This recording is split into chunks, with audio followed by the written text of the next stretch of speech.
चलिए बेटा, आज लास्ट लेक्चर होगा इलेक्ट्रोमैग्नेटिक वेव्स पे. Now we are left with small topics and I'll write the names. First of all, we'll be interested in finding out the energy density.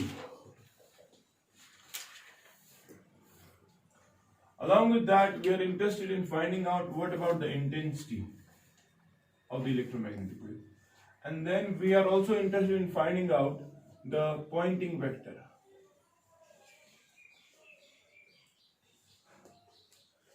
And then of course we are interested in finding out the momentum and pressure.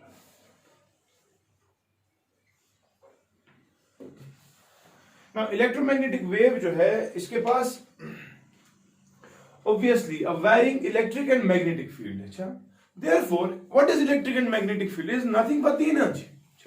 Now we already know if the energy is in capacitor की अभी हमने बात की, हमने बोला it stores energy in the form of electric field. So electric field is a form of energy. या हमने inductor की बात की, हमने बोला it stores energy in the form of magnetic field. देखो magnetic field is a form of energy. ठीक है. नाउ इलेक्ट्रोमैग्नेटिक वेव के पास इलेक्ट्रिक फील्ड है और मैग्नेटिक फील्ड है, और एक्सप्रेशंस हमारे पास कुछ ऐसी थी that E is equal to शाबाश E not sine of omega into T minus x upon C. और यही इस्तेमाल किया ना हमने. और मैग्नेटिक फील्ड की एक्सप्रेशन जो हमने लिखी दैट इज बी नॉट शाबाश sine of T minus x upon C. ठीक है. लेकिन बच्चा हमने ऑलरेडी एक्सप्रेशंस पढ़ी है एनर्जी डेंसिटी के लिए in case of a capacitor and in case of an inductor. वो कैपेसिटर में हमने कहा energy stored in the form of electric field, और हमने कहा जो energy in the form of electric field होती है उस एनर्जी की एनर्जी डेंसिटी होती है. What do you mean by energy density? शाबाश, it is defined as energy per unit volume, है कि नहीं? Therefore the energy density of electric field समझिए तरह सो क्या था बराबर half of epsilon not E square होगा कि नहीं? और पढ़ा है हमने ये सब. Already electrostatics is important. That if energy is stored in the form of electric field, the energy is given by half of epsilon naught E square. ठीक है. अब चूंकि इलेक्ट्रोमैग्नेटिक वेव के पास एनर्जी है in the form of electric field, तो वो उसका एक्सप्रेशन क्या होगा? एनर्जी डेंसिटी का. This is not the energy but the energy density. समझिए तरह. चलिए क्या होना? What is the energy density of magnetic field? शाबाश, half of B square upon उतरे है को डिराइव म्यू नॉट. पढ़ा ना परसों? ठीक है. ना ओवरऑल एनर्जी की अगर हम बात करें, टोटल एनर्जी, तो क्या है टोटल एनर्जी? शाबाश, हाँ वो होगा ना इन दो का समेशन. सो है फिर हाफ ऑफ शाबाश epsilon not E square plus half of शाबाश B square upon mu naught. होगा कि नहीं? Now this will be the total energy, but we are interested in finding out the average energy. Or one complete cycle, we want to find out what is the average energy. ठीक है, energy से sinusoidally varying करना चाहिए, because E is equal to E naught sine of this, B is equal to B naught sine of something. ठीक है. Now these energies are sinusoidally varying in energies, and therefore we are interested in finding out what is the average value of energy over one complete cycle. समझिए तो. Now मुझे एक बात बताओ, अगर मुझे इस चीज का एवरेज निकालना है, तो जो भी माना मुझे इस चीज का प्लस इस चीज का एवरेज निकालना होगा. ठीक है. मैं दो में से पहले एक का एवरेज निकालने की कोशिश करता हूं. ठीक है. फिर दूसरे का निकालते हैं. ठीक है. दोनों का एवरेज ऐड करके हमें क्या आएगा? टोटल एनर्जी का एवरेज. ठीक है. नाउ यू एवरेज शाबाश will be the average of this plus the average of this. ऐसा कि ना, जब मैं इसका एवरेज लूं, समझना मेरी बात, जब मैं किसका एवरेज लूं? Half of epsilon not E square का. या मैं इसको ऐसे लिख सकता हूं पहले, ut is equal to half of epsilon not E square के बदले शाबाश E not square sine square omega T minus x upon C. कोई इशू तो नहीं किसी को? Plus half of mu not नीचे B स्क्वायर के बदले मैं लिखूं B not square sine of शाबाश स्क्वायर लेकिन omega T minus x upon C. कोई इशू तो नहीं? इसे वो कॉमन बुझे बेबुझे कांस्टेंट टर्म या परत है मार्क्स. जब मैं इस टर्म की एवरेज निकालने की कोशिश करूंगा ना, 1/2 का एवरेज तो 1/2 ही है. Epsilon not E not square आत्मा का से एवरेज सॉरी कांस्टेंट का एवरेज कांस्टेंट ही होता है, पढ़ा है हमने. अब किसका एवरेज निकालना है असल में? शाबाश sine square omega T minus x c. समझ रहे हो? ठीक है. देयरफॉर हम सिर्फ इस टर्म का एवरेज निकालने की कोशिश करेंगे, उसका वैल्यू यहां पे पुट करेंगे, and therefore we'll try to find out the overall expression. अब किसका एवरेज निकालना है बेटा? शाबाश. Sine square omega T minus X upon C. ठीक है, मैं मानता जिगर आख कत ये क्या शो साइन स्क्वायर है ना. हमने साइन ऑफ एंगल की एवरेज निकाली है over complete cycle. What is the average of sine of something over complete cycle? 0. What was the average of sine of something over half cycle? हाँ, twice I naught by pi पढ़ा ना हमने. लेकिन हमें अब किसका एवरेज निकालना है? Sine square of something. सुना, साइन स्क्वायर ऑफ समथिंग. अगर वन को एवरेज काढते again the technique will be same. What was the technique? शाबाश. अगर इसका एवरेज निकालना हो तो मुझे क्या करना है? Now integrated over whole time period with respect to time and divided by the time period. यो है तरीका. Sin square omega t minus x by c. Therefore, can you represent this term by 1 minus cos of twice omega t minus x by c? है कोई लेकिन divide by 2 लिख सकता हूं dt और ये इंटीग्रल 0 से लेकर t तक 1 by t से आप इसको डिवाइड करें. ठीक है, तो क्या करूं? रिमेंबर मुझे जो आज ही आखिर याद. अगर हमें एवरेज निकालना होता है साइन स्क्वायर या साइनोसॉइडल फंक्शंस के स्क्वायर का, the average is always 1 by 2 और फुल साइकिल. क्या चौथा? यानी कि तो ये कैलकुलेट करो ना अपर लिमिट लोअर लिमिट. ठीक है, अब मैं डायरेक्टली किन करो, चलो करते हैं. क्या पूरे ये हटाऊं मैं? अब ये मैं हटा रहा हूं. मुझे इस एक्सप्रेशन में सिर्फ इसका एवरेज, चलो ये मैं इधर रखूंगा, ये लाइन इधर हटाओ. चलो इसकी इंटीग्रेशन करते हैं.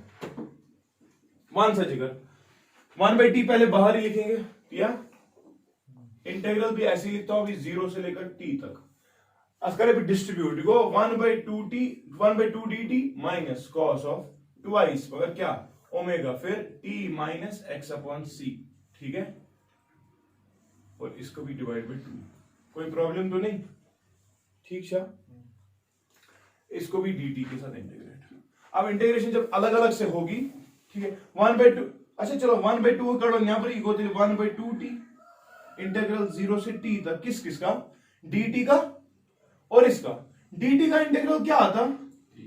शाबाश. और इसकी अगर मैं इंटीग्रेशन की बात करूं cos of twice omega into t minus X upon C. ठीक है ना, ये 3dt. वन से लेकर इंटीग्रेट 1 by 2t. हाँ, या क्यों होगा यार? t माइनस ये में इंटीग्रेशन क्या?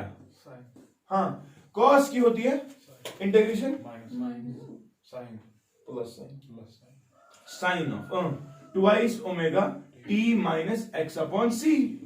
मगर divide by internal differentiation. Internal differentiation क्या है बच्चा इस सारे की? Twice omega. सुना समझी तो ना क्या इशू? Twice omega तलावान. ठीक है, हम t के साथ डिफरेंशिएट कर रहे हैं. जब ये इसके साथ जाएगा तो सारा कांस्टेंट है 0. इसके साथ जब डिफरेंशिएट करें 2 ओमेगा बाहर आएगा तो 2 ओमेगा में नीचे लिखता हूं. कोई इशू तो नहीं. लेकिन अब लिमिट्स देने हैं कहां से कहां तक? 0 से लेकर कैपिटल T तक. समझ गए? ठीक है, मैं इसे कहूं what is omega? 2 pi by t. 2 pi into 2 क्या हो? 4 पाई. फिर यहां से भी कोई नंबर है ना, t माइनस एक्स बाई सी कोई नंबर ही होगा. Effectively this is sine of n times pi. What is sine n pi? Always 0. ये करना लिमिट दी मादी लिमिट. तो ये जो अपर लिमिट तो लोअर लिमिट. अपर लिमिट लिखने है capital T minus lower limit क्या है? 0. तो कैपिटल T और ये t कैंसिल. इफेक्टिवली मको दिया तो है या ठीक है कि देओ आज कि ना बस ना तो नतीजे में क्या बना बेगर पर रिपीट. ये बनेगा sine of twice omega. Omega is 2 pi by t. तो 2 pi into 2 is 4 pi by t. Effectively मैं कह रहा हूं 4 pi is sine of n pi. And sine का ग्राफ अगर आप देखें 0 पाई पे 0, 1 पाई पे 0, 2 पाई पे 0, 3 पाई पे 0, इन जनरल n पाइस पे 0 होता है मल्टीपल ऑफ पाई पे. ठीक है, तो देयरफॉर ये सारा जो है क्या बने 0. समझ गए? एंड चूंकि ये 0 बनेगा and therefore we can say that upper limit आएगी इसकी कैपिटल T, लोअर लिमिट आएगी इसकी 0. Capital T minus 0 is capital T. It will be 1 by 2t into t. t and t will go, it will be 1 by 2. समझे तो ना? चलो तिलवंत expression क्या है,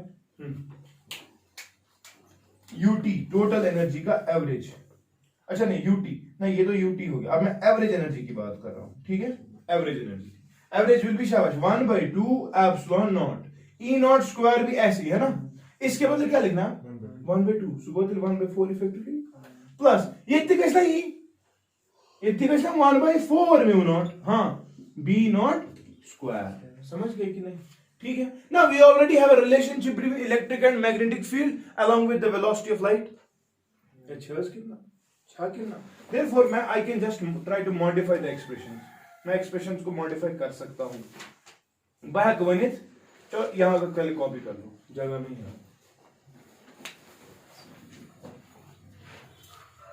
it will be to start average of this, यहां लिखना taking average of only this part, ठीक है, एवरेज स्टार्ट कर दो and try to calculate the value, जल्दी पाओ,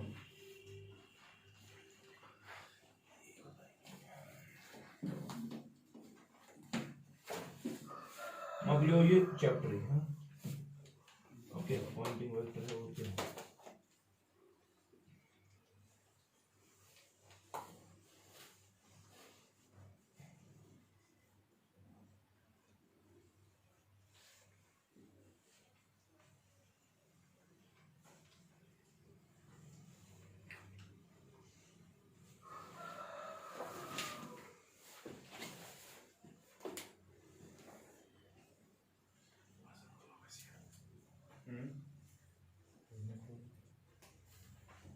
आज मगलो नहीं क्या मगलो क्या एनर्जी डेंसिटी होने वाला है, क्या शुआ मैं टास्क में तक का तुम बोला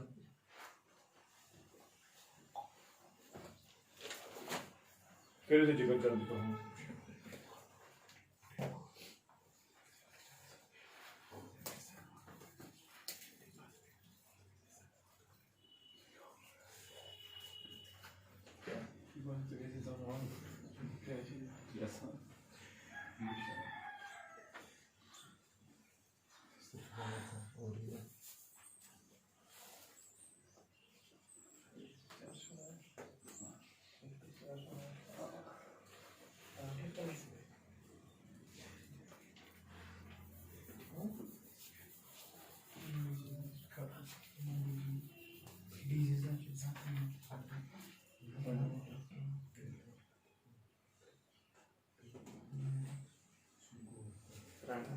मिटाओ नहीं, यहां देखो आप, अब हमारे पास रिलेशनशिप है ऑलरेडी जो हमने परसों पढ़ी, दैट शाबाश ई नॉट की अगर मैं बात करूं, E not divide by B naught it is equal to C, पूरा उतरे बेपर और ब्याह एक्सप्रेशन सी छुसा बराबर 1/√μ नॉट एप्सिलॉन नॉट, पढ़ा ना, अगर मैं इसको स्क्वायर करूं तो ये क्या आएगा, C square is equal to 1/μ naught epsilon naught, ठीक है। अब यहां पर मैं इस्तेमाल करने की कोशिश करता हूं, that is I want to express the energies in the form of either electric field और magnetic field, it is expressed in the form of electric as well as magnetic ना। Now C E not square, E naught है कब लिखित C square B not square, चलो E naught C B naught, तो यहां पे दे दो which implies बहगा लिखित u एवरेज, एवरेज एनर्जी से बराबर 1/4 एप्सिलॉन नॉट, ई नॉट के बदले मैं लिख रहा हूं सी बी नॉट, अब चूंकि यहां स्क्वायर है इसका भी स्क्वायर आएगा, इसका भी स्क्वायर आएगा, ठीक है ना, प्लस 1/4 म्यू नॉट शाबाश b not square, c square है कब लिखित 1/μ naught epsilon naught, which implies जाएगा u average will be equal to 1/4 epsilon not, c square के बदले म्यू नॉट एप्सिलॉन नॉट, ठीक है, और b नॉट स्क्वायर ऊपर आएगा plus 1/4 mu not b not square, ठीक है, कैंसिल में कैसे किया म्यू एप्सिलॉन नॉट, तो कितना आ रहा है u एवरेज, हाँ b not square by 4 mu naught, या plus b not square by 4, effectively it is b not square upon twice mu not, समझ गया ना, क्या समझो था ना। Now see, average energy is only in the form of magnetic field and it is equal to b not square divided by twice mu, this is the average energy, ठीक है, एक साइकिल में एवरेज जो energy रहती है वो इतनी होती है। अगर मैं इसको इन टर्म्स ऑफ, हमने क्या किया इस वक्त इलेक्ट्रिक फील्ड को in terms of magnetic express किया, लेकिन अगर कोई magnetic in terms of electric express करते तब भी ऐसी एक्सप्रेशन आएगी, लेकिन तब आएगी इन the form of electric field. वो कितनी होगी? शाबाश। अगर भैया इसका सबस्टिट्यूट यहाँ पे यहाँ b not square, B not के बदले मैं लिख सकता हूँ ई नॉट बाई सी है, करो लिख देखिए इधर, ये हटाता हूँ ये वाला सही, epsilon not e not square by 2।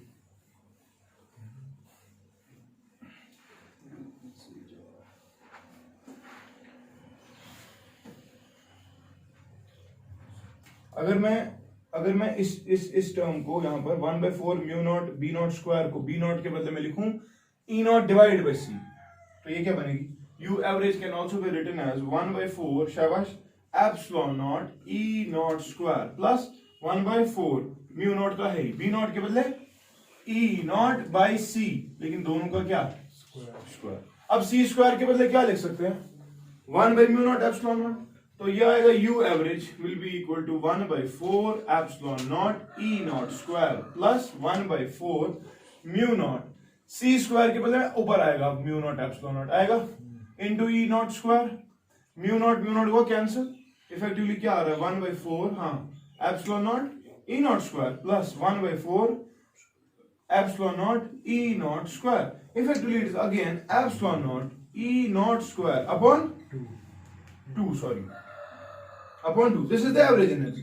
Now beta समझो, either the energy average energy is in the form of magnetic field or it is in the form of, and therefore दोनों बराबर भी होने चाहिए ना, तो ये किसी याद था एनर्जी से आसान epsilon not e not square by 2 पीछे आसान बराबर का b not square by twice mu not. समझ गए कि नहीं? ठीक है ना?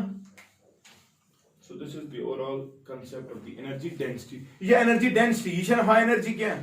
It is energy density. Remember, energy per unit volume. मैंने गलत करा, फिर जल्दी इतना कर लो कॉपी। इसके बाद अगली हेडिंग इंटेंसिटी।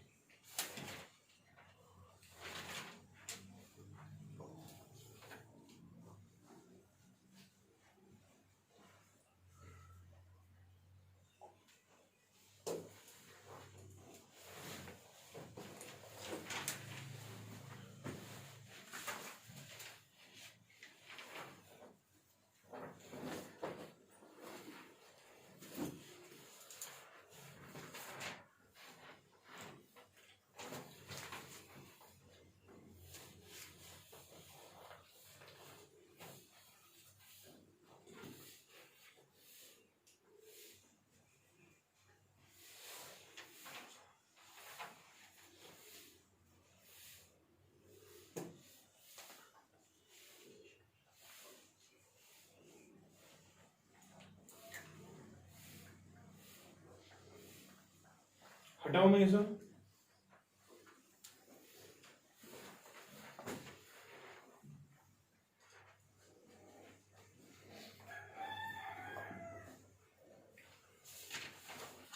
चलिए इंटेंसिटी की अब बात करते हैं। Now see, we already have calculated the energy that the electromagnetic wave is possessing, energy density rather. Now I'm interested in finding out, because electromagnetic wave हमने define की थी कि ये एक ऐसी form of disturbance है जिसमें electric field, magnetic field perpendicular होते हैं एक दूसरे को, and both are perpendicular to the direction of propagation of the energy. ठीक है, समझ रहे हो? So short में ये भी हम कह सकते हैं that इलेक्ट्रोमैग्नेटिक वेव इसके पास टेंडेंसी ये है कि ये एनर्जी को प्रोपगेट, ये एनर्जी को चलाता है। लेकिन बेटा एनर्जी जो प्रोपगेट होती है ना, ये दो तरीकों से होती है, one along the direction of propagation and another perpendicular to the direction of propagation. ठीक है, ठीक है, एक along the direction of propagation यानी कि जहां से वेलोसिटी होगी इलेक्ट्रोमैग्नेटिक वेव की, और एक कहां से? Perpendicular to the velocity vector. समझ रहे हो क्या? अब इन दो चीजों को डिफरेंशिएट करने के लिए we are using two terms, one is called as intensity and another is called as Poynting vector. ठीक है, now when we talk about intensity we define it as the energy which is crossing per unit area, per unit volume rather. ठीक है, ऐसे या ऐसे हम बोल सकते हैं, it is defined as the energy crossing per unit area in per unit time. ठीक है, मगर perpendicular to the direction of propagation. यानी कि यहां देखो, पहले इलेक्ट्रोमैग्नेटिक वेव का पर या पर आगे चल रही थी ना सी ओ सी ओ को मगर बुश ना अपर interested in calculating the energy क्या I am interested in calculating the energy in this direction समझ रहे हो कि नहीं ठीक है देयरफॉर से फॉर एग्जांपल इलेक्ट्रोमैग्नेटिक वेव ने एक किसी यूनिट टाइम डेल्टा टी में कुछ यूनिट वॉल्यूम कवर किया होगा कि नहीं एंड से फॉर एग्जांपल इसने कुछ डिस्टेंस कवर कर दी वो डिस्टेंस कितनी होगी इसकी वेलोसिटी कितनी है इस डायरेक्शन में c और अगर डेल्टा टी में बात कर रहा हूं तो distance travelled will be c delta T ऐसा कितना यानी कि यहां से लेकर यहां तक इलेक्ट्रोमैग्नेटिक वेव ने जो डिस्टेंस कवर की that is c delta t ठीक है एंड से फॉर एग्जांपल जो वॉल्यूम है दैट इज a ठीक है therefore overall sorry area of cross section जो है a हमने क्या बोला intensity is defined as the energy crossing per unit area ठीक है पर यूनिट टाइम मगर कब है perpendicular to the direction of propagation therefore we already have the expression for energy कितनी होती है energy half of epsilon not e not square वही पूर्ण मगर ये एनर्जी डेंसिटी अगर आपको टोटल एनर्जी निकालनी हो तो क्या करना है इसको वॉल्यूम से मल्टीप्लाई करेंगे ना वॉल्यूम को तो याद कंट्रोल वॉल्यूम शाबाश c delta t into area है कि नहीं इस सिलेंडर का टोटल एरिया क्या निकलता pi r square into h pi r square a h है c delta t therefore overall volume आएगा ये वाला ठीक है now this is the total energy पोलेस्ट ठीक है but how do you define intensity शाबाश intensity is defined as the energy crossing per unit area per unit time ठीक है perpendicular to the direction of propagation ठीक है now tell me energy कितनी है half of epsilon naught e naught square c delta t a divided by a delta t को cancel effectively expression क्या है half of epsilon naught e naught square c this is the intensity of the electromagnetic ठीक है ठीक है अच्छा ये से कोई पढ़ दिक्कत we know that half of epsilon naught e naught square अभी it is b naught square divided by twice mu naught शादी फिर की पढ़नी थी with intensity और intensity can be expressed as b naught square by twice mu naught into c समझो तरह समझ गए कि नहीं so this is the expression for the intensity of the electromagnetic field ठीक है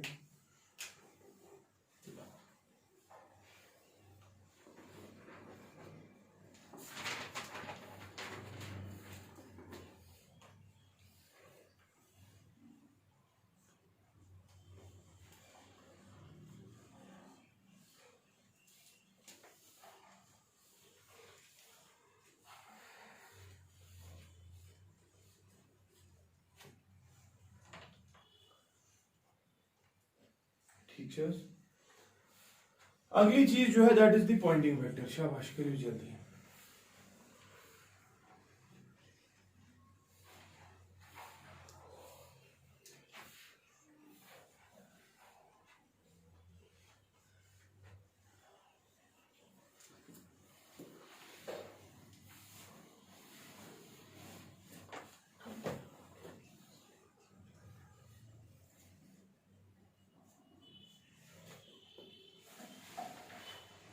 कौन सी जगह Poynting vector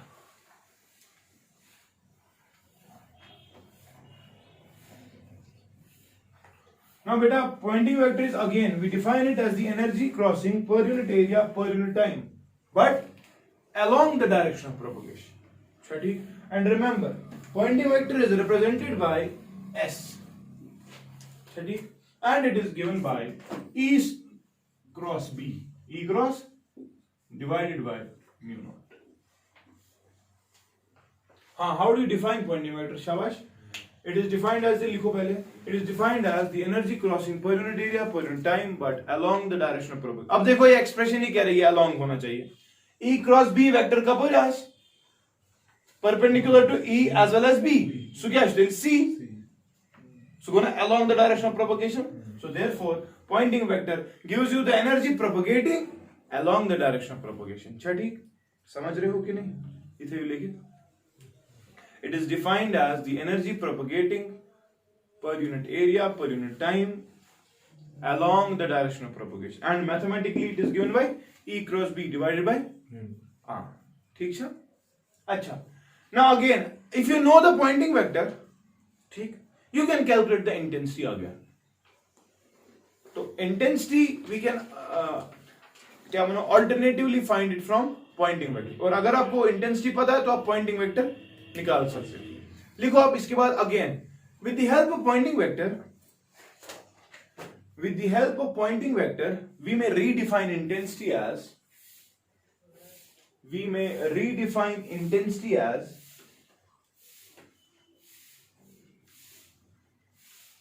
the average value, we may redefine intensity as the average value of pointing vector, the average value of pointing vector taken over one cycle, taken over one cycle। मन था तो थोड़ा सा मगज से तरी पाने फिक्र एक्सप्रेशन कित पर किस्मत इंटेंसिटी जिगर इसका एवरेज अगर निकालना हो, समझना एवरेज आपको पता है E is equal to E naught sin of something, B is equal to B naught sin of something, सुना E naught B naught कैसे अलग एक्यूरेट बात है, साइन स्क्वायर ऑफ समथिंग रहेगा ना, एवरेज किसका निकालेंगे उसी साइन स्क्वायर का, वो क्या आएगा 1/2, फिर क्या बने एक्सप्रेशन इंटेंसिटी की, शाबाश EB E naught rather E naught B naught ऐसा है कितना डिवाइड बाय क्या 1/2 अगेन 2 म्यू नॉट, समझ गए कि नहीं। And then you have the expression for E naught B naught as well, मैं इसको वेक्टर नहीं बोल रहा हूं, 1 या वेक्टर 1 क्या E naught B naught के लिए आपको रिलेशनशिप है क्या है, शाबाश E naught by B naught is equal to C divided by B naught multiplied by B naught, फिर क्या बने एक्सप्रेशन, शाबाश intensity will be given by हाँ E naught by B naught वो C, it will be B naught square C upon twice B naught, और करना है या वो okay good। So therefore you can use this pointing vector to calculate what, the intensity of the electromagnetic wave। And how do you define intensity now?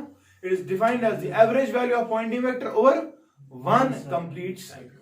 और जब एक cycle में आप लेते हो साइन स्क्वायर का एवरेज 1/2 आता है, वो 1/2 यहाँ पे ये हो जाएगा एडजस्ट, ये स्क्वायर में B naught multiply two divide. उससे पहले मैं कह रहा हूं E is equal to E naught sin of something, B is equal to B naught sin of something, ठीक है। और अगर आप अब गवर्नमेंट से सर ये था जो साइन ऑफ 90 थे, क्योंकि इलेक्ट्रिक फील्ड और मैग्नेटिक साइन 90 कितना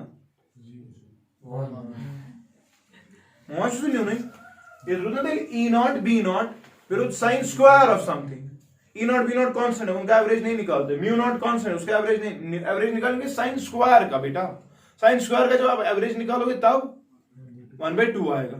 so basically E naught into B naught हाँ divide by twice mu not आएगा ना, 2 आएगा ना उसकी वजह से, एवरेज की वजह से, और मैं बोल रहा हूं multiply and divide by B naught, एक एक्सप्रेशन C बन जाएगी और ये आएगा। और अगर आप वो करना चाहेंगे तब तेमिस क्या करें, अगर आप E naught कर डिवाइड थे मल्टीप्लाई थे तेमिस क्या करें, शाबाश तब आएगा नीचे से C आएगा ना, और आएगा E naught स्क्वायर, तो इफेक्टिवली आपकी एक्सप्रेशन मॉडिफाई होके वो बन जाएगी half of epsilon not E naught square C, ठीक है यार, ठीक सा तो रो समझ इन दोनों में चीज ओके। वन क्या शुरू होता है मोमेंटम ते प्रेशर, मुझसे जगह इलेक्ट्रोमैग्नेटिक वेव के पास एनर्जी है क्या, देयरफॉर एनर्जी कैरी करने का मतलब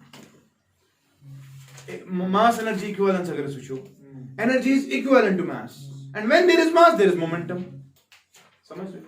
and we have been able to find the momentum of the electromagnetic wave. Electromagnetic wave, because they carry energy, they must possess momentum, ठीक है। And momentum of electromagnetic wave is given by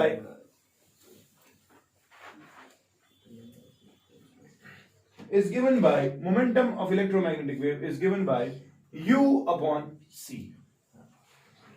U, it is the energy which is striking the surface। किसी surface को जब strike momentum था ना दिली फिक्र, ठीक है, लेकिन if the surface is absorbing then this is the momentum, ठीक है। लेकिन ऐसा भी हो सकता है ना कि इलेक्ट्रोमैग्नेटिक वेव ने स्ट्राइक करके रिफ्लेक्शन पा ली, रिफ्लेक्शन पाने का मतलब इसका मोमेंटम कंप्लीटली शिफ्ट हो जाएगा ना, यानी कि अगर मोमेंटम जो वेक्टर क्वांटिटी अगर इस वाली डायरेक्शन में 2 है तो ओवरऑल यहां से कितना आएगा फिर -2 overall 4, 0 का होएगा, फाइनल माइनस इनिशियल -2 हमें -4, मैग्नीट्यूड क्या था 4, समझिए तो ना, change है change. So remember, if the momentum is, if the electromagnetic wave is striking an absorbing surface, then the momentum is given by u by c. Lekin if it is striking a what, a reflecting surface, then the momentum of the electromagnetic wave is given by shabash twice u upon c. ठीक है, चलिए जल्दी.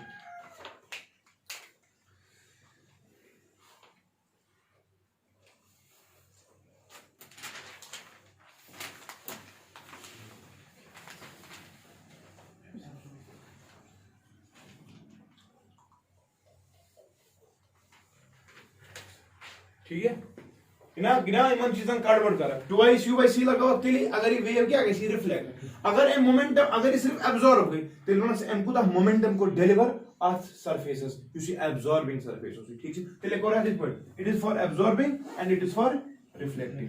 ठीक है, ठीक है. अच्छा, now we are also to find out this pressure. Now see, when there is momentum being transferred, obviously the wave is exerting pressure on the walls, pressure on the surface. ठीक है कि नहीं? और you can say, अभी हम बोल रहे हैं कि रिफ्लेक्शन के वक्त मोमेंटम इतना आता है, रिफ्लेक्शन कहाँ है? इट फोर्स टू एक्सर्ट, हाँ, और अगर फोर्स एक्सर्ट हो रहा है तो प्रेशर एक्सर्ट हो रहा है. Therefore remember, overall we can say that electromagnetic waves have the tendency to shabash exert pressure on the walls of the surface, this surface will strike. Correct. Now again the same thing, if your electromagnetic wave is striking a reflecting surface, ठीक है, and if your electromagnetic wave is striking an absorbing surface, the pressure exerted will vary. ठीक है, वो कैसे vary करता है? Remember, if it is the pressure being exerted on an absorbing surface, then remember the expression is given by S by C. What is S? The pointing vector. समझ रहे हैं? Because pointing vector show ना energy along the direction of propagation, और along the direction of propagation से ही pressure exert होता है. Therefore, it is given by S by C. ठीक है? And what about the pressure about शाबाश? क्या? हाँ, reflecting surface. If the surface is reflecting, यानी कि wave आई वो वापस आ गई, ठीक है? Then the pressure delivered or transferred is given by twice S upon C. ठीक है? ये मैं एक्सप्रेशन से याद था, नहीं लगा एंट्रेंस बात आ रही. ठीक है,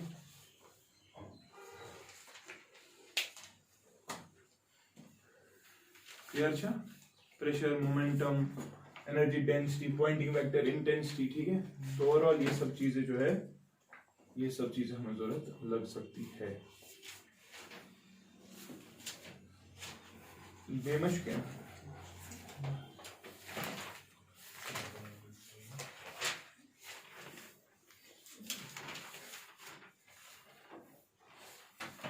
इस प्रेशर, अच्छा जो ये प्रेशर होता है ना, जो नहीं एक्सर्ट होता है, we call this pressure as radiation pressure.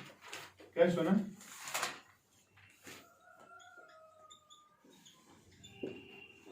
ठीक है. अच्छा, आपको अगर बोलेगा कोई what is the velocity of electromagnetic wave, तो ये मतलब c in vacuum, c in vacuum ना, c का तो बराबर है 1/μ0 एप्सिलॉन नॉट स्क्वायर. और सही वैक्यूम के लिए जवाब ये दोगे, μ0 और एप्सिलॉन नॉट का उसी का वैल्यू होता है 3 × 10⁸. ठीक है, and this velocity was calculated by Maxwell. ठीक है ना, 2.9999 × 10⁸. ठीक है, उसको कैलकुलेट करो. So overall we are done with this. Electromagnetic wave is over. Spectrum पर वो पथमंजर में हमें पता नहीं, अगले का शाबाश चार्ट बना ना, आने लगी बकार का, वो कभी ऐसे नहीं पूछते, वो कभी पूछते बुक पे जो वैल्यूज देखे वही लिखने थे आपको. ठीक है, बुक के वैल्यूज एग्जाम में बराबर वैसे ही पूछेंगे. अगर आपने रेफरेंस से देखा, रेफरेंस बोल 4 लेखा 7 लेखा 2 आपने आगे और पद से, इसलिए जब पूछिश आप अपनी टेक्स्ट बुक से कंपेयर करें. तो इंशाल्लाह कल I'm starting with optics. MashaAllah. Teachers, Alhamdulillah. Thank you so much. मोमिन तो ऑप्टिक्स है कि मैग्नेटिक इफेक्ट्स ऑप्टिक्स ऑप्टिक्स का इफेक्ट खाता